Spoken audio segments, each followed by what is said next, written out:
and you're tuned into Ready for R.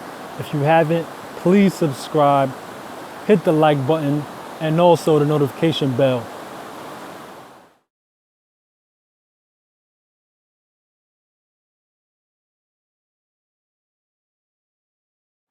Now this is part 2 of Journey to Fruitarianism, and I'm gonna go into the motivating factors. My Aunt Dolores, she raised me since I was 2 years old, and she was pretty much my mother. If you watch part 1, you hear me go into the fact that I lost my mother. She transitioned when I was 2 years old due to heart issues. My Aunt Dolores was the first one to introduce me to a sense of naturopathy. She was diagnosed with cancer, breast cancer, and she had reversed it by going a naturopathic way. So she was always an inspiration to me. And being that she raised me, I was subject to a lot of the foods that she had eaten and she had made. And myself, I was always very sensitive to what I would eat. So I always knew that I would be on a path of changing the way I ate. I would eat something and I'd be very, very sensitive. Or if I ate Coca-Cola, if I drank Coca-Cola or brown sodas, my teeth, they'd feel very, very soft afterwards. So I just knew that there would come a time when I had to change. So my Aunt Dolores, at this point, she was suffering with bone cancer.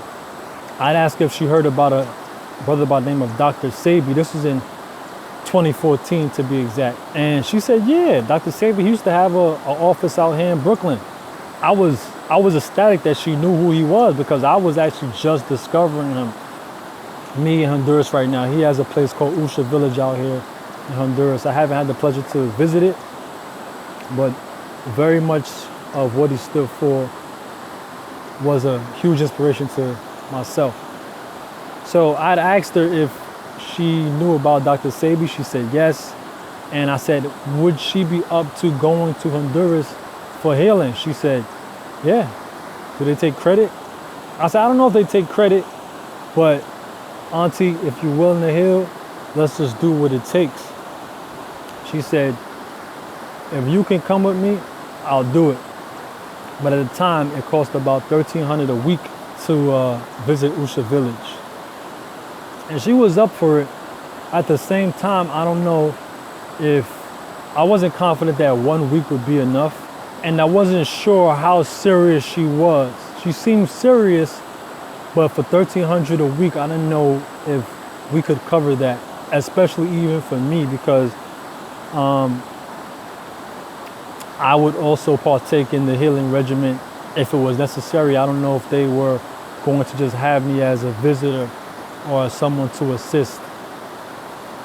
So, because I was seeking, this is key, especially when it comes to manifesting. And I was seeking help. Once I started to seek out Dr. Sebi, others presented themselves to me. Again, I had recently discovered the conscious community, and there was a brother by the name of Dr. Ali Muhammad. If you watch my channel and you go through my videos, you'll see some videos by him. A very dynamic speaker into a multitude of things. What really drew me in was because he was talking about health. And I said, you know what? I gotta approach this brother. He was in Harlem at the time, me being from Brooklyn. Going to Harlem would be much easier than going to Honduras. I went to what is known as the National Black Theater in Harlem, and I was immediately drawn into the brother. He was talking about working for self, all of these things that I was always about, being your own man, healing yourself, all of these things. So I went to his lecture, and in the middle of it, I raised my hand and I stood up. I said, Ali. He said, yes, brother. I said, I have an aunt, my dear aunt. She's in her 70s. Keep it 100 with me. Keep it 100 means be honest. Or I said, keep it a buck. I said, be honest, brother. My aunt, she's suffering with bone cancer, and I'd like to know if there's any chance that you have a way or a remedy that can heal. Because if not, just let me know. I don't want to waste my time. I don't want to waste your time. I don't want to waste her time. He said, yeah, brother, we could do some things. We could help. We could heal her. So I was like, great. But Ali, at the end of his lecture, he usually gets bombarded at the end of the meetings. People would just kind of bum rush him. They have questions. They want to know more about whatever he's teaching. Rightfully so. But I didn't get a chance to actually build with him about what would be the next step, what would be his fees and all of these things so we could heal. Next week, I'll go see the brother. Again, I said, you know what, I'm going this time. I gotta be a part of the bum rush team. So at the end of it, I get up and I proceed. Then I get approached on my right side from a brother. He was about yay high to me. I'm 6'4".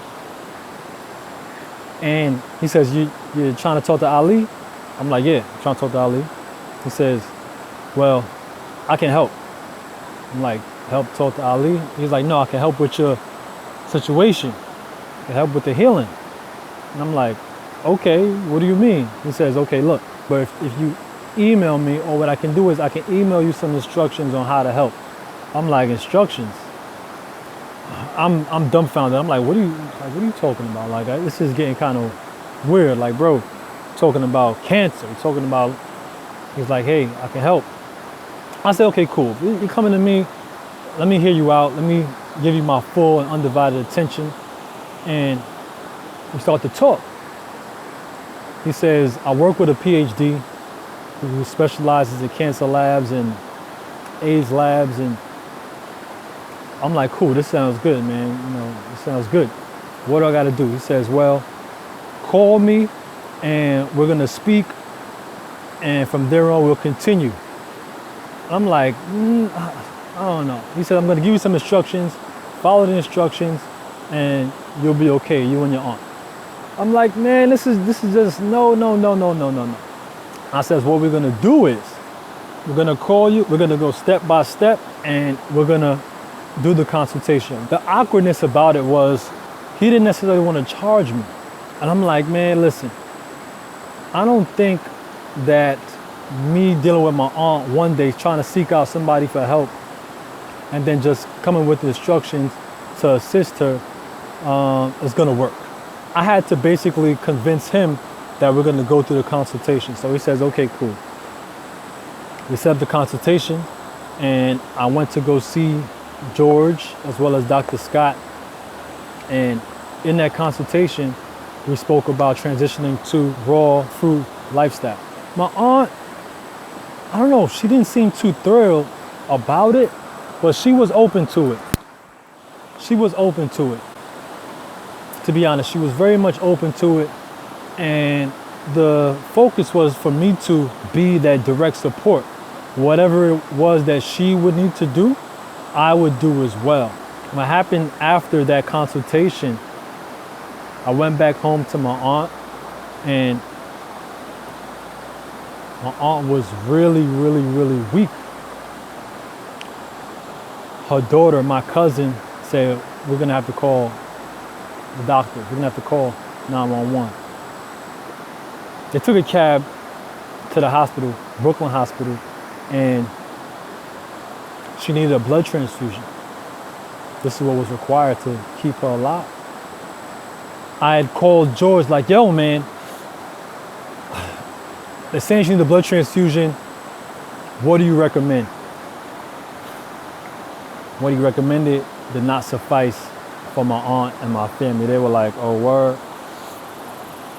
Nah, we're gonna just move forward with the blood transfusion. And unfortunately, my aunt was scared to death.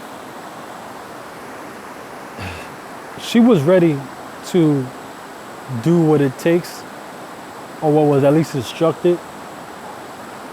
But she said, Arjenis, imagine if I was on a plane going to Honduras and this is what occurred.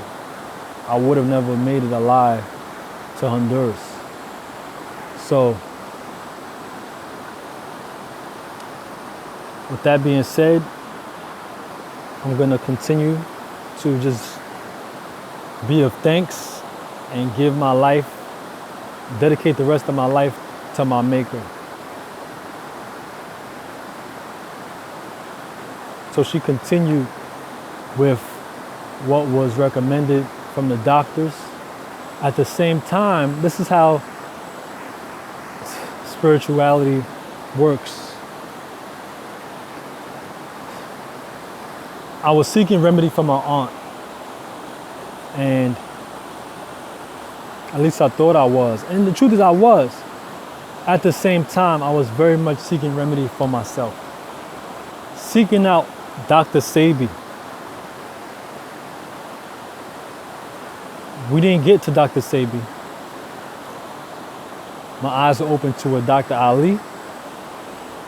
I didn't get to ever divulge in whatever Dr. Ali would have recommended, but my eyes were open to a George Best and a Dr. Scott. I give thanks to those folks who gave me the framework. I give thanks to you, Aunt Dolores, for inspiring me. It's because of her I had the courage to continue as well.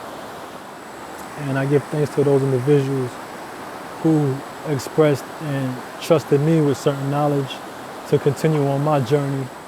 Over 3 years living a raw fruits lifestyle, as it evolved, as I now dub it a hydro-fruitarianism focused on hydration. I'm here to assist those in need of counsel. I call it soul coaching, transitioning to vegetarianism, veganism, raw fruitarianism. I'm at a loss for words because I'm really focused on my aunt and my family. I've seen many folks go to transition due to diseases, and I want to say that we're in a time where we can take self-responsibility and continue to heal. So again, peace, love, and light. Thank you for watching. Hopefully this video helps you, as it very much so is a diary of my life. And I give thanks again. Live true.